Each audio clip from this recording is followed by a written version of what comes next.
శ్రీ గురుభ్యో నమ. శ్రీ మహాగణాధిపతయే నమ.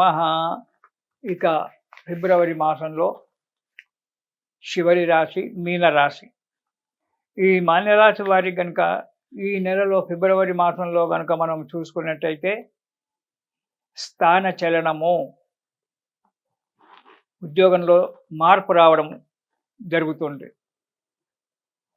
ఆప్తులకు, మీ దగ్గరి ప్రాణ స్నేహితులే కావచ్చు, బంధువులే కావచ్చు, వారికి అనారోగ్యంగా ఉండడం అనేటువంటి కూడా జరగడానికి ఆస్కారం ఉంది. దానివల్ల డబ్బు ఖర్చు పెట్టడం, ధన వ్యయం పెరగడానికి కూడా ఆస్కారం ఉంది ఈ మీనరాశి వారికి. ఆపదలు ముసురుకొని ఉంటాయి. ఎప్పుడు వచ్చి మీద పడదామా వీని మీద అని చెప్పి చుట్టూ ఆపదలు ఒక రాక్షసు తిరిగేట్టుగా తిరుగుతుంటాయి. మన కంటి కనబడవు ఆపదలు, కానీ వచ్చి మీద పడినప్పుడే తెలుస్తుంది. కాబట్టి చాలా జాగ్రత్తగా చేసే పని చాలా జాగ్రత్తగా చేస్తూ ఉండడం మంచిది. ఇక మొదటి వారము మనోవిచారము. ఎప్పుడు ఏదో పోడగొట్టుకున్నట్టుగా మనశ్శాంతిగా ఉండకపోవడము, వద్దు అనుకున్నా ఏదో ఒక ఆపద వచ్చి మీద పడడము, దానివల్ల మనసు విచలితం కావడం అనేటువంటి జరుగుతూ ఉంటుంది. బంధుజనాలతో కలహము, స్నేహితులతో కావచ్చు, బంధువులతో కావచ్చు, పోట్లాటలు కావడము, అనారోగ్యంగా ఉండడము, మనశ్శాంతి లేకుండా జీవించడము, ఉద్యోగ భంగము, ఉద్యోగంలో సస్పెండ్ కావడము, లేకుంటే ఏదో మెమోలు ఇవ్వడము, లేదా ఊస్టింగ్ కావడము ఏదో జరగడానికి ఆస్కారం ఉంది. కాబట్టి ఉద్యోగస్తులు చాలా జాగ్రత్తగా ఉండాలి. మొదటి వారంలో ఎవరు మీనరాశి వారు ఫిబ్రవరి మొదటి వారంలో చాలా జాగ్రత్తగా ఉండండి. ఇక రెండవ వారం కనుక చూసుకున్నట్టయితే అపకీర్తి, దేనిపోని నిందల వల్ల అపకీర్తి రావడము, చెయ్యని తప్పులకు శిక్ష అనుభవించడం అనేటువంటి జరుగుతుంది రెండవ వారంలో. మనశ్శాంతి లేకపోవడము, ఎప్పుడు కూడా ఏదో ఒక బాధ తరుముతో రావడము, ఎందుకంటే అన్నీ చెడు యొక్క వర్గాలే వస్తూ ఉన్నాయి కాబట్టి దానివల్ల మనశ్శాంతి ఉండకపోవడము, అనారోగ్యాలు ఏర్పడము, కలహాలు, అనవసరమైన కలహాలు, దేనికి పనికిరాని ఒక కలహాలు, దానివల్ల మనశ్శాంతి లేకుండా పోవడము, కోపం పెరిగిపోవడము, వ్యర్థమైన కార్యక్రమాలు, పనికిరాని కార్యక్రమాలు చేసి 10 మంది చేత మాటలు వినడము, ఇలాంటి జరగడానికి రెండవ వారంలో కలగడానికి ఆస్కారం ఉంది మీనరాశి వారికి.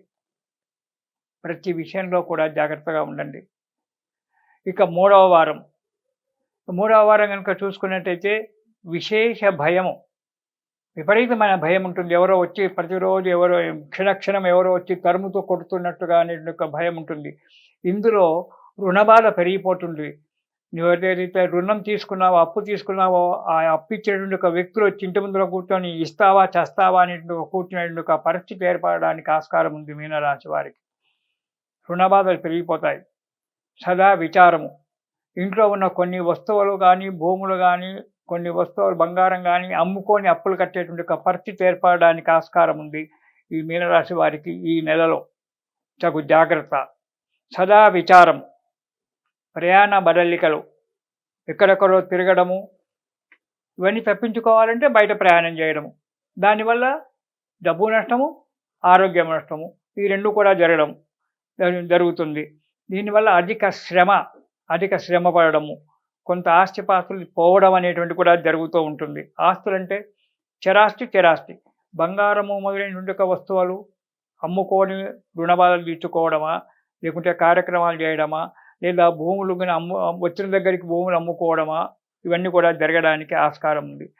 ఇక 4వ వారం కనుక చూసుకున్నట్టయితే దేశ సంచారము, ఈ బాధలతో తప్పించుకోవడానికి 3వ వారంలో వచ్చిన బాధలతో తప్పించుకోవడానికి దేశ సంచారం చేయడం, ఎక్కడో వెళ్ళి కూర్చోవడము, దానివల్ల భార్యాబిడ్డలకు బాధలు కలగడము, మనకు బాధ కలగడము, ఊహించని కష్టాలు రావడము.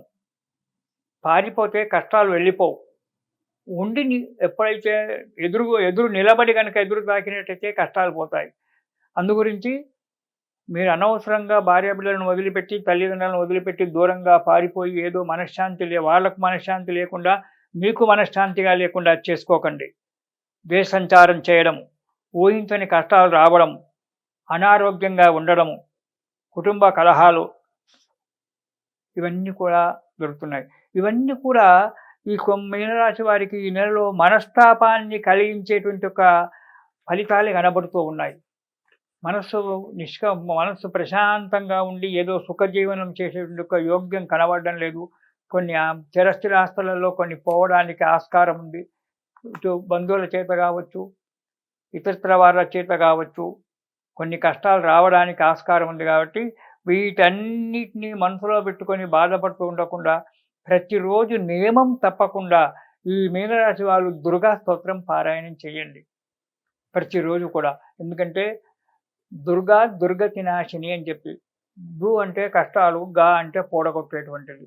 కాబట్టి కష్టాలను పోడగొట్టేటువంటి ఒక తల్లి అనేటువంటి ఒక దుర్గాదేవిని విడవకుండా ఈ ఉగాది వరకు, ఆ తర్వాత వచ్చే విశ్వావసనామ సంవత్సరంలో చూసుకుందాం అప్పటి ఫలితాలు అప్పుడు. కానీ ఈ కుంభరాశి వారు, మీనరాశి వారు మాత్రం ప్రతిరోజు వదిలిపెట్టకుండా దుర్గా స్తోత్రాన్ని పారాయణం చేసినట్టయితే కొన్ని కష్టాల నుంచి వెళ్ళి దూరంగా పోవచ్చు. అవి మన దగ్గరికి రాకుండా ఉండొచ్చు. మనకు మనశ్శాంతి ఏర్పడవచ్చు. కాబట్టి ఈ నెలలో ఈ ఫలితాలు చూసుకొని దానికి ఇచ్చేటువంటి ఒక రెమెడీలు పాటించండి. రెమెడీలు పాటించకుండా వీళ్ళకు ఫోన్లు చేసి, వాళ్ళకు ఫోన్ చేసి, గురువుగారు మాకెలా ఉంది, ఆ గురుగారు చెప్పేదేనా ఇంతే, ఈ గురువుగారు చెప్పేది. నేను వెంకటేశ్వర స్వామి స్తోత్రం చదువుకోమంటాను, ఇంకో ఆయన విష్ణుమూర్తి స్తోత్రం చదువుకోమంటాడు. విష్ణుమూర్తి అయినా వెంకటేశ్వర స్వామి అయినా ఒకటే. కాబట్టి అలాంటివి చేయకుండా చెప్పినటువంటి ఒక రెమెడీలు పాటించుకుంటూ సహనంతో కాలం గడిపినట్టయితే ఈ ఫిబ్రవరి మాసం హాయిగా గడిచిపోతుంది మనకు. సర్వేషాం సమస్త సన్మంగళాని భవంతు. తిరిగి మనము మార్చి నెల ఫలితాలలో కలుసుకుందాం.